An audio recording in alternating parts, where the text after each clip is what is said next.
Live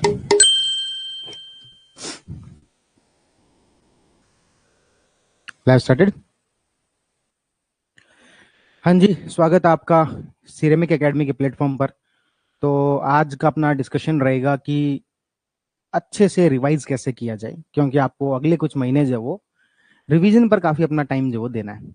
एक बार मुझे chat box के थ्रू बता दो कि आवाज, साउंड और वीडियो एकदम ओके है। एक बार मुझे आप थोड़ा सा बता दो। Good evening Rajendra Singh ji.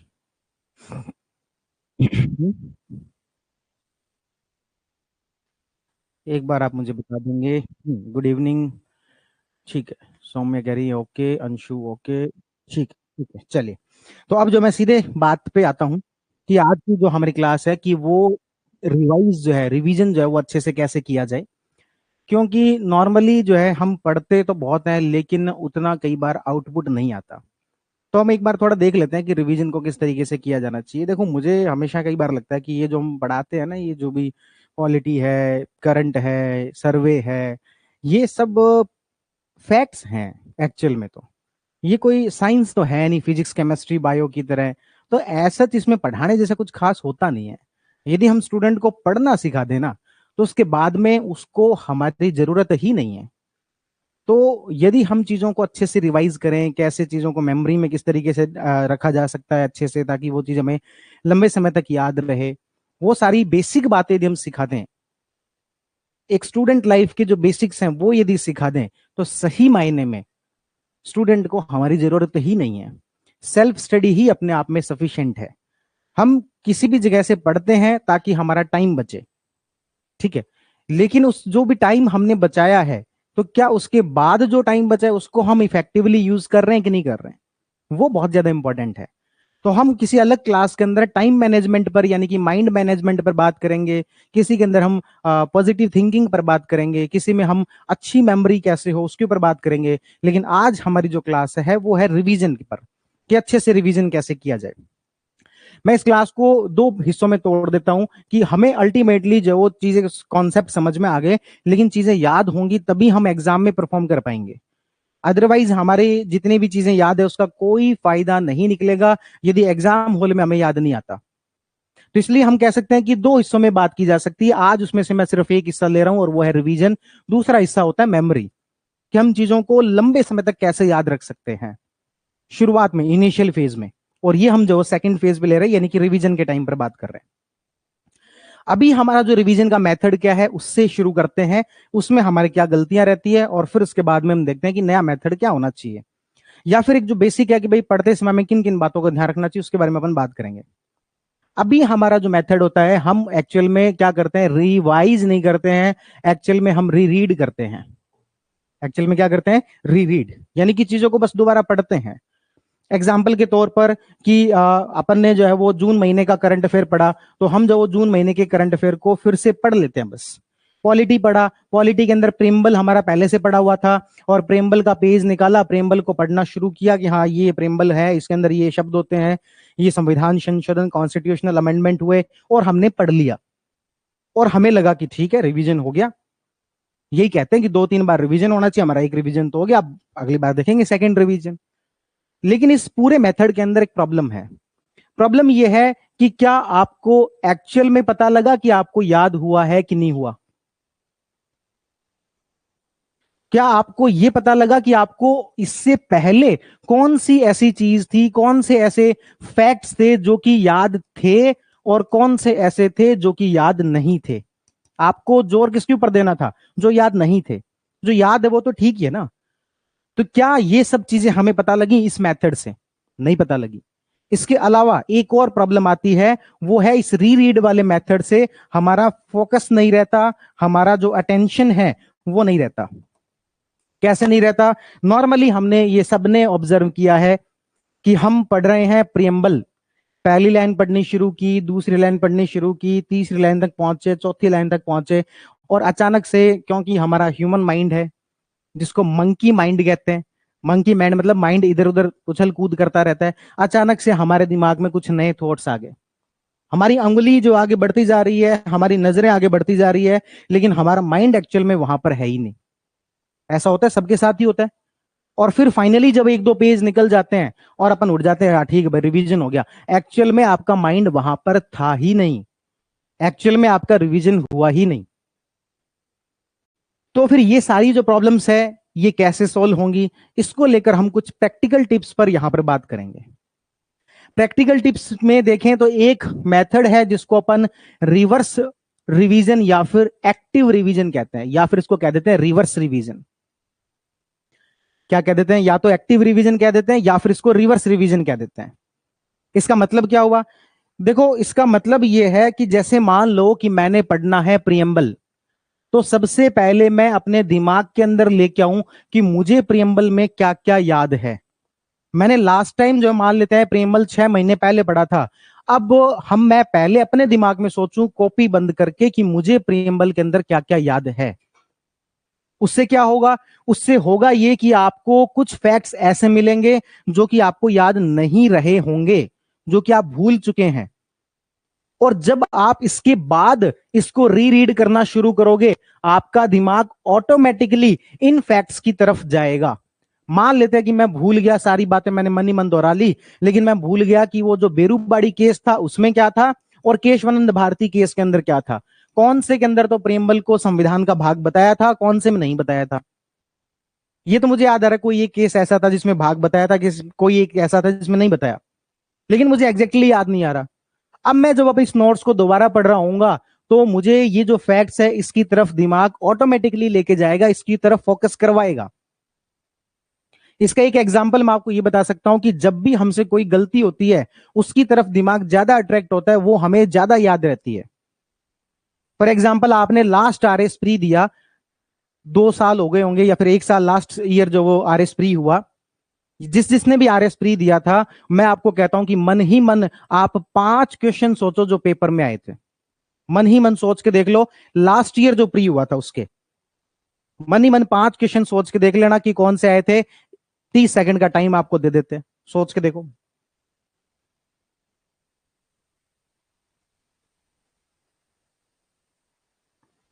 आपको मन ही मन ज्यादातर वो क्वेश्चन याद आएंगे जो कि आपके गलत हुए थे, और उसका आंसर अब अगली बार आप कभी गलत नहीं करके आओगे। ये हमारे माइंड की एक तरीके से काम करने का तरीका है। उसको जिस तरफ ध्यान दिलाया जाए वो उसी तरफ ध्यान देता है। तो यहां पर हम जब ये कह रहे हैं कि पहले आप खुद से मन के अंदर सोचो कि मुझे कौन कौन से फैक्ट्स याद आ रहे हैं, जब उसके बाद आप पढ़ोगे तो उन फैक्ट्स की तरफ ज्यादा ध्यान जाएगा जो कि आपको याद नहीं आ पाए थे। दूसरा आपका इसमें फायदा ये होगा कि आपका फोकस जो वो ज्यादा अच्छे से बनेगा, आपकी अटेंशन ज्यादा अच्छी होगी और उसकी वजह से रिटेंशन ज्यादा अच्छी होगी। आपको उस टॉपिक पर अटेंशन ज्यादा अच्छा होगा और उसकी वजह से आप रिटेन ज्यादा कर पाओगे, याद जो आप ज्यादा अच्छे से कर पाओगे। इसको अपन एक्टिव रिवीजन या फिर रिवर्स रिवीजन कहते हैं। रिवर्स रिवीजन कैसे, क्योंकि पहले हम खुद सोच रहे हैं, उसके बाद हम जो इसको लागू कर रहे हैं, उसके बाद हम जो इसको पढ़ रहे हैं। लेकिन इस पूरे मेथड में मैंने बता तो दिया, इस पूरे मेथड में एक बहुत बड़ी समस्या है, और वो समस्या है हमारा माइंड। हमारा माइंड जो है बहुत आलसी है। उससे काम करवाओगे तो एक बार के लिए मना करेगा, हालांकि उसके साथ जबरदस्ती करोगे तो वो मान जाएगा, लेकिन एक बार के लिए मना करेगा। शुरुआत में वो आपके लिए अलग अलग बहाने लेकर आएगा। वो कहेगा ना ना ना, इस तरीके से तो ना टाइम बहुत लगता है। अरे तो भाई टाइम लगता है तो आपको एक चीज को 10-10 बार क्यों पढ़ना है, आप 2 से 3 बार रिवाइज कर लो ना, 10 बार रिवाइज करने से फायदा क्या है। जब आपका अल्टीमेट गोल ये है कि मुझे चीज याद हो जाए और आपको 10 बार रिवीजन के बाद भी याद नहीं हो पा रही, और ये यदि कोई टाइम कम ज्यादा लग रहा है और 2-3 बार रिवीजन के बाद याद हो जाए, तो बुराई क्या है। अपन टाइम बचा के जाना कहाँ है, अल्टीमेट गोल तो हमारा पूरा ही नहीं हो पा रहा। लेकिन आपका माइंड क्या करता है, हमारे लिए अलग अलग बहाने तैयार करके आता है वो। ठीक है, तो इस तरीके से हमें एक्टिव रिवीजन करना है या फिर एक्टिव रिकॉलिंग करनी है। हमें रीरीड नहीं करना है, हमें एक्टिव रिकॉलिंग करनी है। एक बार एग्जाम्पल के तौर पर मैं अपनी तरफ से कोई भी एग्जाम्पल दूंगा तो आपको लगेगा कि ये टॉपिक तो सर को याद ही है। अब मुझे बहुत सारी चीजें नहीं याद है और कुछ कुछ चीजें याद भी हैं, तो मैं आपको कोई भी चैट बॉक्स के अंदर एक बार आप जो कोई टॉपिक का नाम लिखे, थोड़ा स्पेसिफिक हो, कोशिश करते हैं मुझे कितनी याद आती है, और फिर जो मान लो मेरा पढ़ने का तरीका होता तो फिर मैं नोट्स खोल के देखता और फिर देखता कि अच्छा ये बातें मुझसे मिस हो गई थी। एक कोई टॉपिक जो है आप एक बार इसके अंदर लिखो।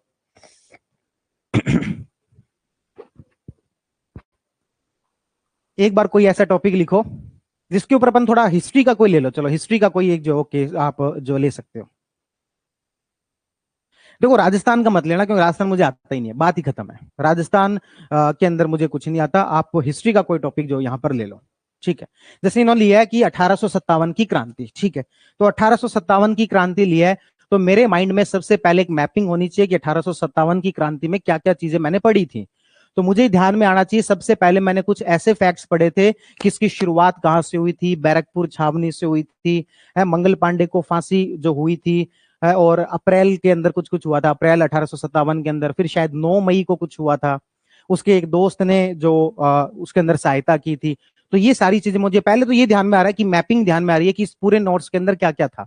शुरुआत में कुछ ऐसे फैक्ट्स थे जो कि मैं भूल रहा हूं, मुझे एग्जैक्ट तारीख भूल रहा हूं कि किस दिन विद्रोह किया था, कौन सी नेटिव इन्फेंट्री ने विद्रोह किया था, है ना। फिर शायद 9 मई को आई थिंक जो वो विद्रोह किया था, फिर वो 31 तारीख को वहां पर पहुंच गए थे, बहादुर शाह जफर के पास दिल्ली के अंदर पहुंच गए थे, ठीक है, इस प्रकार की बातें। फिर उसके बाद में कुछ फैक्ट्स ऐसे रहते हैं कि ये आंदोलन कहां, मैं भारत वाले के हिसाब से बात कर रहा हूं, ये आंदोलन कहां पर किसने चलाया था। मुझे कुछ कुछ फैक्ट्स याद आ रहे हैं, बिहार के अंदर कुंवर नारायण ने चलाया था, दिल्ली के अंदर जो है वो आपके वो कौन थे, बहादुर शाह जफर थे, एक और थे बेगम काजरी ऐसा कुछ करके कुछ नाम था, वहां पर अधिकारी कौन थे, लखनऊ के अंदर जो अधिकारी निकलसन था, है फिर एक हडसन था, और फिर एक मुझे याद है रेनेड था, डंका उसमें फैजल शाह, फैजलबाद था क्या, फैजलबाद, वहां पर एक व्यक्ति था जिसका नाम था रेनल्ड, है ना, और वहां पर अधिकारी था रेनल्ड, और वहां पर जो व्यक्ति था उसका नाम था डंका शाह।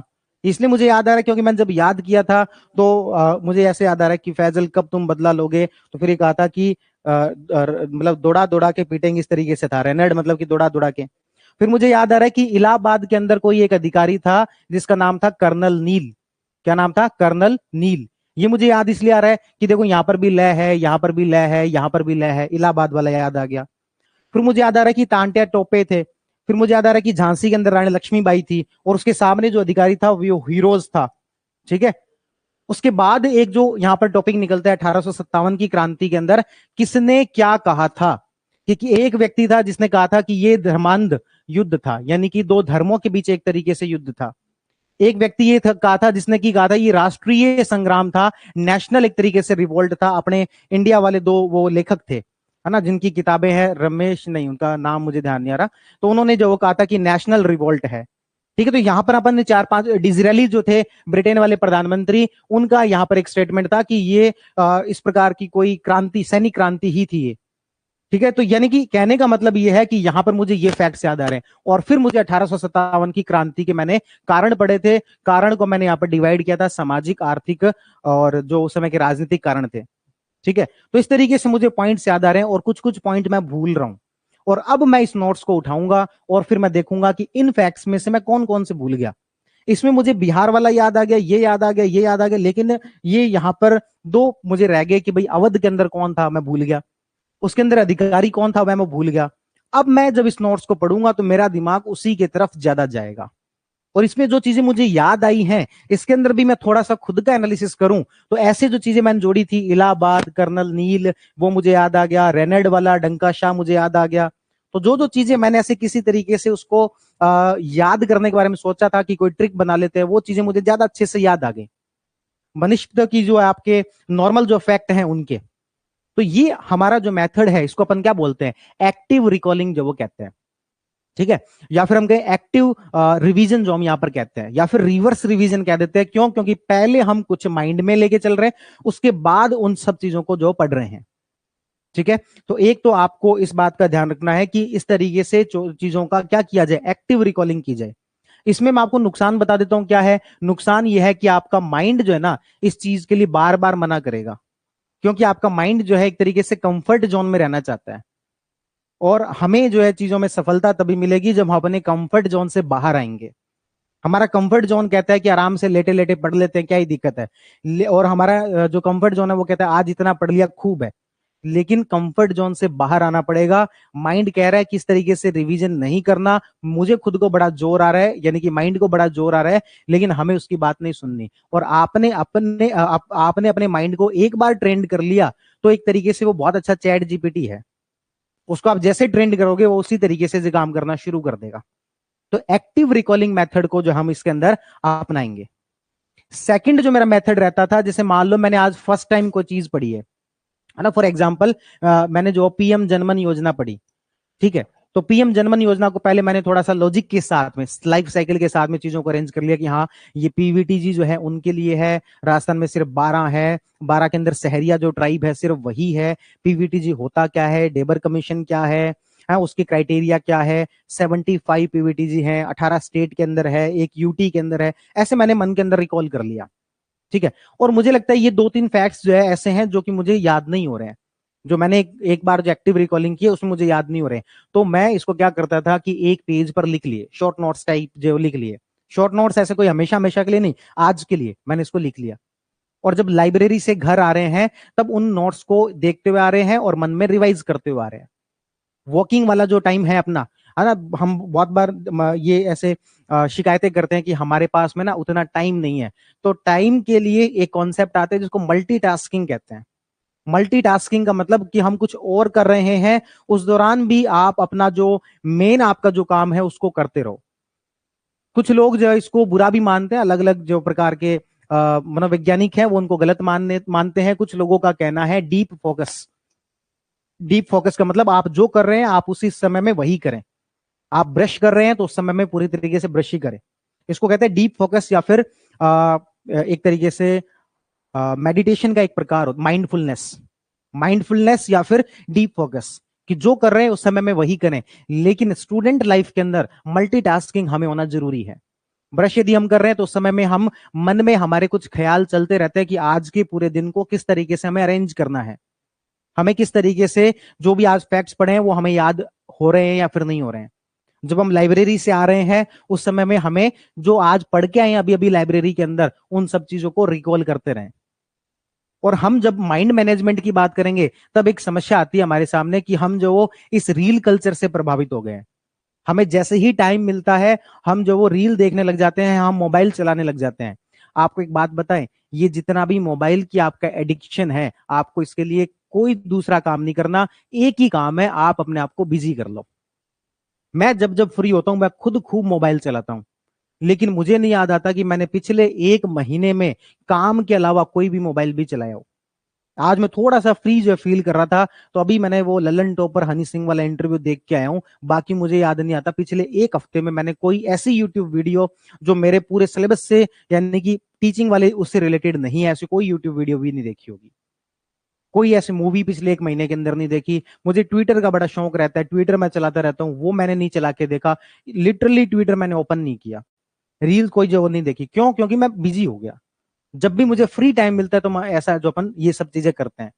जब पढ़ाई कर रहे थे 2017-18 की बात है तो मुझे बिल्कुल नहीं याद है मोबाइल का कोई एडिक्शन था। कारण क्या है? हमेशा खुद को बिजी रखना। कैसे? लाइब्रेरी से आ रहे हैं, नॉर्मली हमारी आदत होती है कि गाने सुनने लग जाओ या फिर कुछ पॉलिटिक्स में जिसको इंटरेस्ट है वो पॉलिटिक्स की खबरें ऐसे पढ़ने लग जाता है। क्यों ना इस टाइम को रिवीजन के लिए यूज कर लिया जाए। वो आपके माइंड में इंटरफेरेंस क्रिएट नहीं करेगा, जो एक अवरोध जो बन जाता है वो क्रिएट नहीं करेगा, और आप अपने इस टाइम को जो वो यूटिलाइज कर पाओगे। ठीक है, तो माइंड मैनेजमेंट पर अपन अलग से बात करेंगे किसी दिन कि ये जो फ्री जो टाइम है, हमेशा एक कॉन्सेप्ट आता है कि वैक्यूम कभी भी नहीं रहता। इस पूरी दुनिया में किसी भी फील्ड में आपके समय को लेकर किसी भी चीज को लेकर वैक्यूम नहीं रहता। तो आपका जो टाइम है ना ये कभी वैक्यूम नहीं रहेगा, आप इसमें कुछ ना कुछ तो करोगे ही। आपका माइंड अपने आप कुछ नेगेटिव चीज करवाए आपसे, आपका टाइम जो है वो एक तरीके से अच्छे से यूटिलाइज ना करवाए, इसकी बजाय यह है कि आप अपने माइंड को कंफर्ट जोन से बाहर ले जाकर उसको कुछ ना कुछ पॉजिटिव करवाओ। चलो अपन वापस से एक्टिव रिकॉलिंग वाले पर आते हैं। तो सबसे पहले अपन ने कहा कि इस तरीके से आपको रिवीजन करना है। पहले आपने खुद के माइंड में चीजों की मैपिंग बनाई कि इसमें क्या क्या है, उसके बाद उसको रिवाइज किया। उससे जो है आपको चीजें जो फैक्ट्स जो आपके मिस हो गए थे वो ज्यादा अच्छे से याद रहेंगे। ठीक है, तो पहली बात जो आपको ये ध्यान रखनी है, तो ये तो मैंने आपको एक बात बता दी। फिर दूसरा मैं ये कह रहा था कि भाई एक और तरीका ये है कि हम बात ये कर रहे थे कि हम कई बार ऐसा होता है कि लाइन पढ़ते जा रहे हैं पढ़ते जा रहे हैं पढ़ते जा रहे हैं, और फिर यहां तक आते आते हम जो वो माइंड हमारा कहीं और चला गया। एक्चुअल में हमारा जो पेन है वो आगे चल रहा है, एक्चुअल में हमारा जो हाथ है वो आगे चल रहा है, एक्चुअल में हमारी नजरें जो है वो आगे चल रही हैं, और हमें लग रहा है कि हम रिवाइज कर रहे हैं, लेकिन हमारा रिवीजन यहीं टूट चुका था। तो इस चीज को कैसे ठीक किया जाए, हम अपना पूरा जो टाइम है वो एक्टिवली उसके अंदर रहें। तो एक तो मैंने तरीका बता दिया एक्टिव रिकॉलिंग का, लेकिन एक्टिव रिकॉलिंग के बाद हमें उसको पढ़ना भी तो है ना। एक बार एक्टिव रिकॉलिंग कर ली कि हाँ मुझे कौन कौन से फैक्ट याद नहीं आ रहे, लेकिन उसको रीड तो करना ही है। तो उस रीड करते समय में यदि आपके साथ ये प्रॉब्लम है, पहली बात तो मैं कह रहा हूं कि एक्टिव रिकॉलिंग के बाद आपके साथ ये प्रॉब्लम रहेगी नहीं, पर फिर भी आपको लगता है कि आपके साथ ये प्रॉब्लम है, तो आप जो वो बोल बोल कर पढ़ना शुरू करो, बोल बोल कर पढ़ना शुरू करो। क्योंकि देखो आपका जो माइंड है ना, वो 2-3 टास्क एक साथ करने में उसको मुश्किल होती है। आप एक काम करो, आप चिल्लाओ और उसके साथ में कुछ सोच के बताओ, आप हंसो उसके साथ में कुछ सोच के बताओ, नहीं हो पाता हमसे। क्यों? क्योंकि आपके माइंड को 2 एक्टिविटी मिल गई, चिल्लाना भी है और कुछ सोचना भी है। उसी तरीके से मैं कह रहा हूं कि मुझे बोलना भी है और मुझे सोचना भी है। जैसे ही मान लो यहां पर कोई भी डिस्टरबेंस क्रिएट हो जाएगी, मुझे बड़ी प्रॉब्लम आएगी कि मैं अगली लाइन क्या बोलूं। एक्चुअल में अभी मैं अगली लाइन नहीं सोच रहा, लेकिन मुझे बोलते समय में चीजें समझ में आ रही कि अगली लाइन मुझे क्या बोलनी है। कहने का मतलब मैं बोल भी रहा हूं और मेरा ध्यान जो वो किसी दूसरी समस्या की तरफ भी है, ऐसा बहुत कम होता है जब तक कि बड़ी समस्या ना हो। अब अचानक से कोई बड़ी प्रॉब्लम हो जाए, तब मेरे सामने दिक्कत आएगी कि मैं बोल रहा हूं, मैं पढ़ा रहा हूं, लेकिन मेरे माइंड में कुछ और चल रहा है। और ऐसा मैं बताऊं, जितने भी टीचर्स हैं 10 घंटे यदि पढ़ाते हैं, मुश्किल से उनके 5-10 मिनट ऐसे होते होंगे जिसमें उनको दूसरे थॉट आए। एक तरीके से हमारा ये मेडिटेशन है, जब हम पढ़ाते हैं तो पूरी तरीके से केवल और केवल ध्यान क्लास में ही होता है। क्योंकि थोड़ा सा भी ध्यान हटा तो अगली लाइन ही बोलने में दिक्कत आ जाएगी। कहने का ओवरऑल बात का सार ये है कि जब हम बोल बोल के पढ़ते हैं तो आपके माइंड के पास में स्कोप कम है कि वो इधर उधर जाएगा। अब आप बहाने बनाओगे, सर हम तो ना लाइब्रेरी के अंदर बैठे होते हैं, बोल बोल के कैसे पढ़ सकते हैं। बोल बोल के मतलब कि खुद को पता लगना चाहिए, एक तरीके से मन मन में भी तो बोल के पढ़ा जा सकता है। और लाइब्रेरी में बैठे तो इतनी आवाज तो वहां पर एक तरीके से स्वीकार्य होती है कि आप इसको जब बोल बोल के पढ़ सको। ठीक है, तो एक तरीका मैंने क्या बताया, बोल बोल के पढ़ना। एक तरीका मैं आपको बता देता हूं, पढ़ाना। इससे बढ़िया रिवीजन का कोई तरीका ही नहीं है। पढ़ाने से बढ़िया दुनिया में रिवीजन का कोई बढ़िया तरीका नहीं है। आप जितनी भी बातें बता रहे हो ना, ये एक्टिव रिकॉलिंग वगैरह वगैरह, सब जो वो पढ़ाने के अंदर ऑटोमेटिकली शामिल हो जाती है। किसे पढ़ाए? आपका मान लो कोई एक अच्छा ग्रुप हो, अच्छा ग्रुप 2 या 3 लोगों का हो सकता है, इससे बड़ा नहीं होगा। यदि आपका एक अच्छा ग्रुप हो तो वो आपस में एक दूसरे को पढ़ाकर जो आप रिवाइज कर सकते हो। या फिर आप एक एक्टिंग भी तो कर सकते हो खुद को पढ़ाने की। खुद ही खुद को 2 व्यक्ति मान लो, एक जो कि सुन रहा है, एक जो कि बता रहा है, एक्टिंग की जा सकती है ना।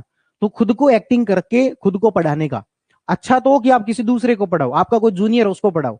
इस बार जिसको RS प्री नहीं देना उसको बिठा लो, कि तेरा रिवीजन करवाता हूं। यदि वो आपका वाकई में आपको मानता है तो वो बैठ जाएगा।